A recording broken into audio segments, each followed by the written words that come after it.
નમસ્કાર, વીટીવી ડિજિટલના ખાસ programme weather વોચમાં આપનું સ્વાગત છે અને હું છું આપનો દોસ્ત કરણ ચરોતરા.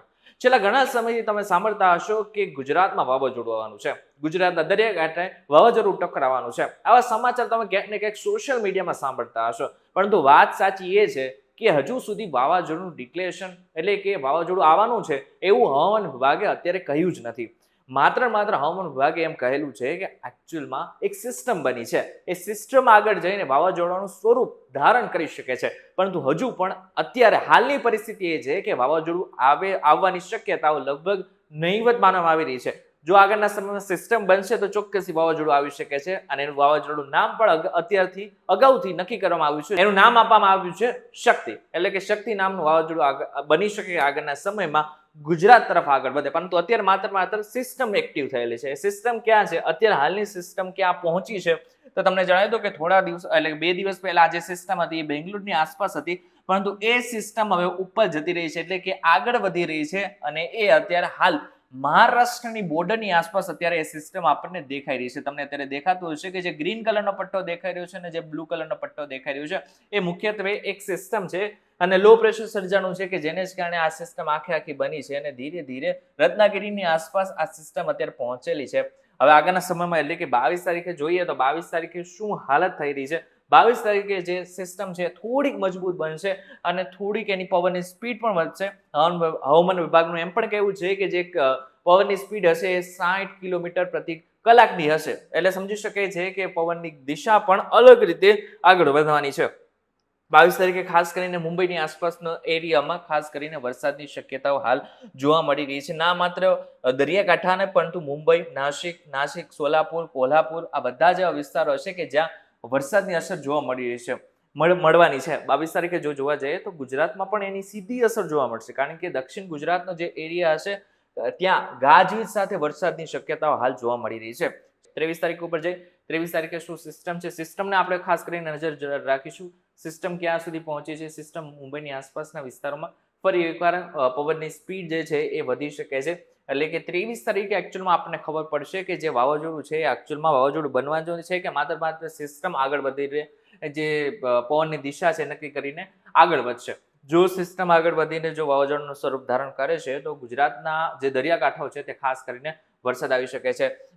23 તારીખે સાંજ સુધીમાં ખાસ કરીને પોરબંદર, સલાયા, દ્વારકા, જામનગર, રાજકોટ, ગોંડલ, અમરેલી, જુનાગઢ, વેરાવળ, ઉના એટલે કે જે સૌરાષ્ટ્રનો આખો પટ્ટો છે એ, બીજી બાજુ નડિયાદ, ધોળકા, અમદાવાદ, વડોદરા, બોડેલી અને રાજપીપળા આ એવો વિસ્તાર હશે કે જે મધ્ય ગુજરાતના હશે. અને બીજી બાજુ જો નીચે જોવા જાય તો દક્ષિણ ગુજરાતમાં ખાસ કરીને સુરતનો વિસ્તાર, સુરત, વ્યારા અને નવાપુરા આ બધા જેવા વિસ્તારો છે કે જ્યાં ભારે વરસાદની શક્યતાઓ હાલ વ્યક્ત કરવામાં આવી રહી છે. આવશે જેવું જરૂરી નથી, પરંતુ જે સિસ્ટમ આગળ બની છે મુંબઈની આસપાસની નીચે, તો એ પ્રમાણે જો જોવા જાય તો આ જે સિસ્ટમ બની છે એ આસપાસના હજારો કિલોમીટર કવર કરી લેશે. મુંબઈ, પુણે, નાસિક, અહેમદનગર છે આ બધા જેવા વિસ્તારો છે કે જ્યાં ભારેથી અતિ ભારે વરસાદ સિસ્ટમને કારણે વરસી શકે છે. ત્યાં જ આપણે આગળ વધીશું અને 24 તારીખ ઉપર સીધા જતા રહીશું. 24 તારીખે જે સિસ્ટમ છે એ વધુ મજબૂત બનીને આગળ વધવાને કારણે જ મુંબઈની આસપાસના દરિયાકાંઠે ખાસ કરીને હવામાન વિભાગે પહેલેથી જ કહેલું છે કે જે દરિયાકાંઠાના વિસ્તારો છે ત્યાં ભારેથી અતિ ભારે વરસાદ આવી શકે છે અને એની જ કારણે મોજા પણ એટલા જ ઉછળી શકે છે. હવે જે સિસ્ટમ છે પોતાનું જે દિશા છે એ નક્કી કરીને થોડું દિશા એનું અલગ બનાવશે અને જેને જ કારણે ઉના, જુનાગઢ, દ્વારકા આ બધા જેવા વિસ્તારો છે, ખાસ કરીને તમને જે ગ્રીન પટ્ટો દેખાઈ રહ્યો છે એ જે સિસ્ટમ છે, સિસ્ટમનું જે કેન્દ્ર બિંદુ છે એના આખો પાર્ટ છે, એને જ કારણે ઉના, જુનાગઢના આસપાસનો જેટલો પણ વિસ્તાર હશે અને બીજી બાજુ દક્ષિણ ગુજરાતની આસપાસનો જેટલો પણ વિસ્તાર હશે એ બધા જ વિસ્તારને કવર કરી લે છે અને તે જગ્યા ઉપર ખાસ કરીને વરસાદ 24 તારીખે પણ આવી શકે છે. બીજી બાજુ મધ્ય ગુજરાત અને ઉત્તર ગુજરાતમાં શાંતિ જોવા મળશે, એટલો બધો વરસાદ નહીં હોય. કદાચ બની શકે કે કચ્છની આસપાસમાં છૂટો છવાયો વરસાદ પડી શકે. 25 તારીખ ઉપર જતા રહીશું. 25 તારીખે શું સ્થિતિ છે, જેવી રીતના મેં તમને અગાઉ કીધું કે 24 તારીખે પોતાની થોડી દિશા બદલશે. આજે મેપમાં તમે જેવી રીતના જોયું કે અત્યાર સુધી શું સિસ્ટમ ચાલી રહી હતી, તો નીચે ધીરે કરીને હવે આજે વળાંક એક લેશે. એક વળાંક મહત્વનો થઈ જશે. જો એ વળાંક કદાચ ન લે તો સીધું આ સિસ્ટમ ઉપર જઈને ગુજરાતમાં અલગ જગ્યાઓ પર ભારેથી અતિ ભારે વરસાદ પણ આવી શકતો હોય. પરંતુ અત્યારે હાલની જે પરિસ્થિતિ છે વિંડીના માધ્યમથી આપણે સમજી રહ્યા છીએ કે થોડોક એવો વળાંક લીધેલો છે, પરંતુ આ વળાંકમાં પણ પછી ફરી એકવાર વળાંક આવવાનો છે જે 26 તારીખ આપણને જોવા મળશે. 26 તારીખે આવતા જે છે એ ખાસ કરીને એક નવો વળાંક આ બાજુ દેખાઈ રહ્યો છે કે ફરી એકવાર બની શકે કે આ જે સિસ્ટમ ને લો પ્રેશર બનેલું છે એ એવું લાગી રહ્યું છે કે વાવાઝોડાનું સ્વરૂપ ધારણ કરી લે અને એને જ કારણે ગુજરાત સહિત આસપાસના જેટલા પણ વિસ્તારો છે ત્યાં ભારેથી અતિ ભારે વરસાદ આવશે. મહત્વની વાત તો એ છે કે અત્યારે એક સારી વાત એ છે કે દિશાને કારણે જે દિશા ગુજરાત તરફ આવવાની હતી એ વળવાને કારણે લગભગ એવું માનવામાં આવી રહ્યું છે કે પાકિસ્તાન અથવા તો ઓમાન બાજુ આ જે સિસ્ટમ છે ફંટાઈ શકે છે, જેને જ કારણે ગુજરાતને એટલું બધું નુકસાન થાય એવી શક્યતાઓ નથી. પરંતુ ફરી એકવાર જે વાત કરી રહ્યું છું એકચ્યુઅલમાં અત્યારે માત્ર હવામાન વિભાગે એવું કહેલું છે કે સિસ્ટમ બનેલી છે. જો સિસ્ટમ મજબૂત થશે તો આગળના સમયમાં લો પ્રેશર સર્જાશે તો સાયક્લોનની આખી સિસ્ટમ સર્જાશે અને જેને જ કારણે ડિપ્રેશન પણ બની શકે છે. હવે આગળ જઈને ડિપ્રેશન ક્યાં પહોંચે છે 2 દિવસની અંદર આપણને ખબર પડી શકે છે અથવા તો આવનારા સમયમાં એટલે કે આવતીકાલે હવામાન વિભાગ આપણને જાણકારી આપી શકે છે. હવે મહત્વની વાત તો એ છે કે આ સેટેલાઇટ દ્વારા જે IMD શું કહી રહ્યું છે એના ઉપર પણ એક વખત નજર નાખેલી.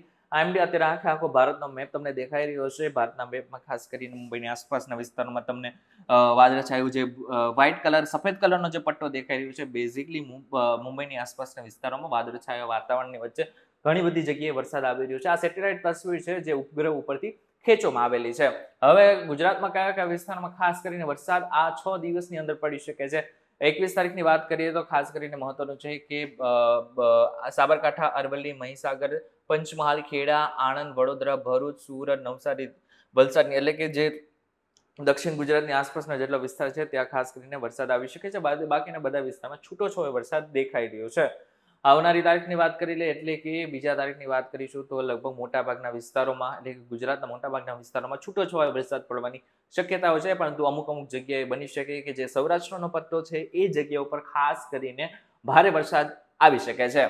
આના પછીની તારીખ એટલે કે દિવસ ચોથો 23 તારીખની વાત કરીએ તો ફરી એકવાર એ જ સમાચાર એટલે કે અમુક વિસ્તારોમાં ભારે વરસાદ આવી શકે છે. પરંતુ અમુક વિસ્તારોમાં બની શકે કે ઉત્તર ગુજરાત અને કચ્છમાં છૂટોછવાયો વરસાદ પડી શકે. આ સાથે બીજા દિવસોની પણ વાત કરી લે કે 5મા દિવસની પણ વાત કરી લે એટલે કે 24 તારીખની એ સિસ્ટમ અલગ રીતે મધ્યમથી મેઘગર્જના થઈ શકે, હળવાથી મધ્યમ વરસાદ આવી શકે અને જે પવનની દિશા હશે, પવનની ગતિ હશે એ 40 થી 50 કિલોમીટર પ્રતિ કલાકની હોઈ શકે છે. એટલે ઇન શોર્ટ જો જોવા જાય તો અત્યારની જે પરિસ્થિતિ બની રહી છે એ ખાસ કરીને સાયક્લોન જેવું લાગી રહ્યું છે. પરંતુ 2 દિવસની અંદર આપણે ખબર પડી જશે કે સાયક્લોન છે કે નહીં. આ સાથે બીજા સમાચાર મહત્વના એ પણ આપી દઉં કે આ વખતે ચોમાસું છે એ ઘણું વહેલું એવું માનવામાં આવી રહ્યું છે. આ એક સિસ્ટમને કારણે પણ વહેલું માનવામાં આવી રહ્યું છે.